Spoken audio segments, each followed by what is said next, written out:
tinatawag na relasyon.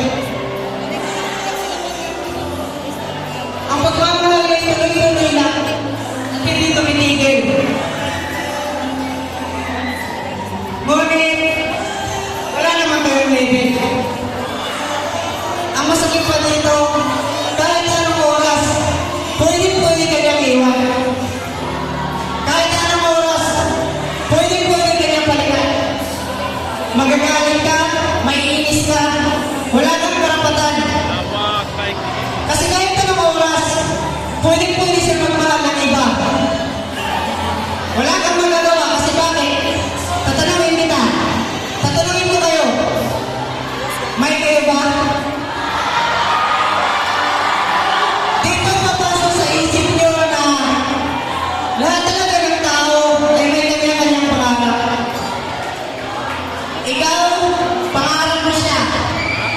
Siya, may pangarap din iba. Meron naman pagmamahala na ikaw na lang yung kumakapit sa relasyon yung dalawa. Yung pagmamahala nyo ay hindi na masaya. Yung tipong lagi na lang kayo nag-aaway at hindi na tumitigil ang buwan sa pagpatak. Ang masakit pa dito, di ka ba nagsasawang umiyak? Kasi minsan, kailangan mo rin bumitaw. Lalo na pag alam mo, ikaw na lang yung umaawa. Kasi sabi nga nila, kapag mahal mo, ipaglaban mo.